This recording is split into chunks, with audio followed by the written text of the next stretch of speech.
Imagine a man who, throughout his life, always went against the grain and chose to be different. A man who could change the destiny of a country with the pen in his hand. Today, we bring you the Picasso of watches, the brilliant designer Gerald Charles Genta.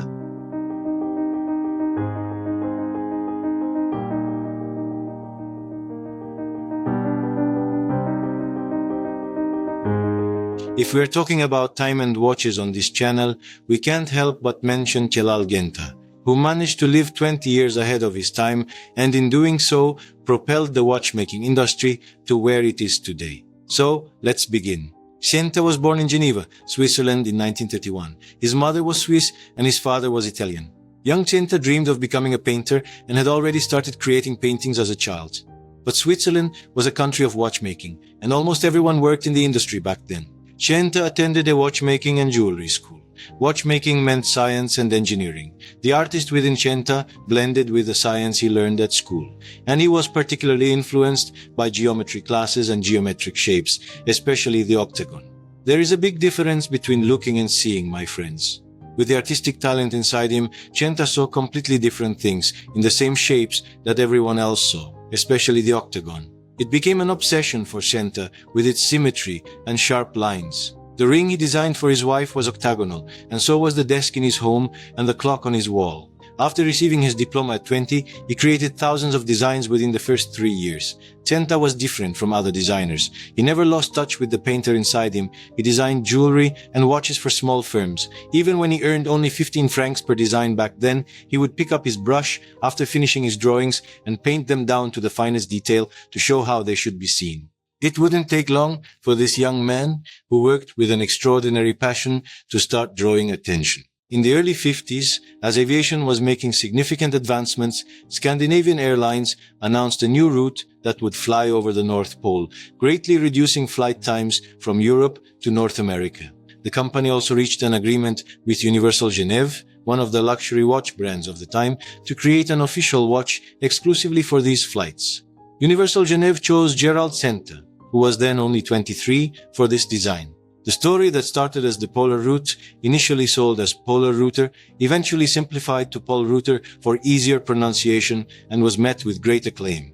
Genta kept the design as simple as possible, but captured the whole story using a metal circle on the outer ring of the dial and 2 intersecting lines representing latitude and longitude, dividing the dial into 4. This watch is one of the most affordable Genta-designed watches you can buy today. Polerouter was a turning point for Genta and became increasingly more recognized every day. When the year 1959 came around, this time Omega, the Swiss watchmaker, knocked on Genta's door. Omega was seeking a different and striking design for their possibly most prestigious series, the Constellation. Thanks to Gerald Genta's touch, another watch seemed to emerge. The dome dial design and markers, influenced by geometry lessons, appeared as if the symmetry connecting them was about to burst out of the glass. Because it resembled the pie tin used to make pies, this model started being referred to as pie pen. Indeed, pie pen has even surpassed the name Constellation, and if you ask me, this might just be the most beautiful classic Omega ever made. After Omega's design, for the next 10 years, Genta also drew attention to not just watch designs, but also jewelry designs. He was preparing custom-made jewelry and watches for different parts of the world. The biggest clients were kings, princes, and sheikhs in the Middle East and Arab countries. What set him apart from other designers was his drawings that were unique and unseen before. He was considered a designer 20 years ahead of his time, and as he often stated, he never took inspiration from other designers. Genta's designs were distinct, and people strangely recognized that the design was by Genta. By the time 1969 came, the quartz crisis had erupted. With Seiko introducing cheaper and more precise quartz watches, the Swiss watch industry began to experience tough times. It was right at this moment, in 1969, Genta established his own watch brand, Gerald Genta. For him, being different was normal. But now, if the Swiss watch industry wanted to survive, they needed to produce something different, and the designs should have character. Under his brand, Genta never produced typical classic watches. Some of the watches he handmade individually sold for up to $2 million. Anyway, back to the quartz crisis. There was another guy who thought just like Genta during that time. The person who realized that they needed to differentiate their products and add value against the quartz crisis was none other than George S. Easy, the CEO of Odam APK. One evening in the early 1970s, the phone at Genta rang. It was George S. Easy on the line. He said he wanted to design the world's first luxury sports watch, something that had never been done before. Must be waterproof, he added, and as he hung up said, I want to see the design on my desk tomorrow morning. Genta worked on the design all night. By morning, the design was ready. For him, it was just a standard design job, but that night, Genta might have saved the world watch industry, and especially the Swiss watch industry. While Genta was designing, he was inspired by the costume of the old divers he saw as a child. The octagon was once again in the lead, and the screws on the bezels and the waffle look of the dial were inspired by this diver's helmet.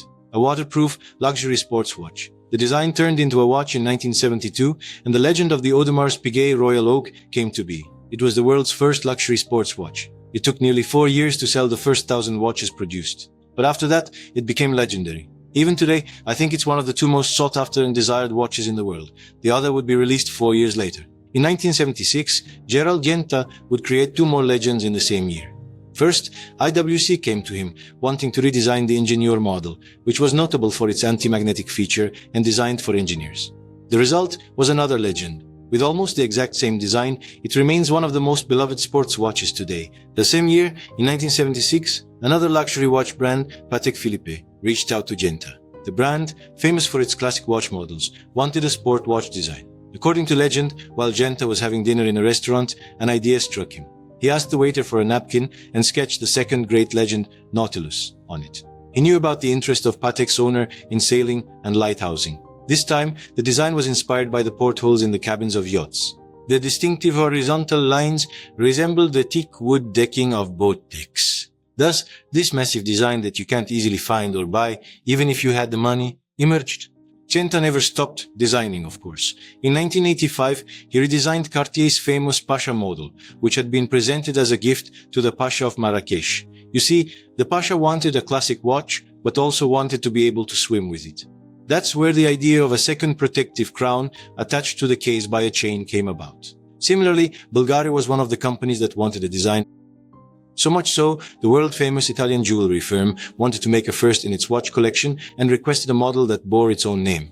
Bulgari, Bulgari. Inspired by ancient Roman gold coins, a plain cylindrical case was designed, and around the bezel, the words Bulgari, Bulgari were embellished to resemble them. What Genta did was different and unusual once again. In 2000, Genta handed over his brand Gerald Genta and all the designs he had done for it to Bulgari and retired.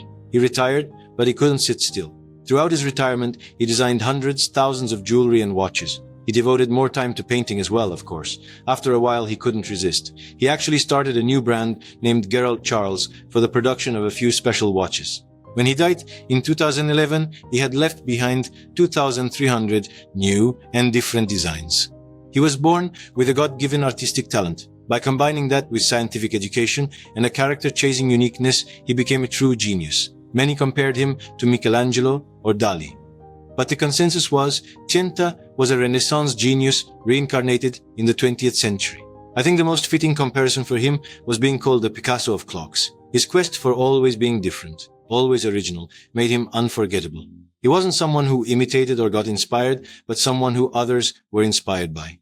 If we're talking about him today, we can surely say he succeeded in becoming immortal.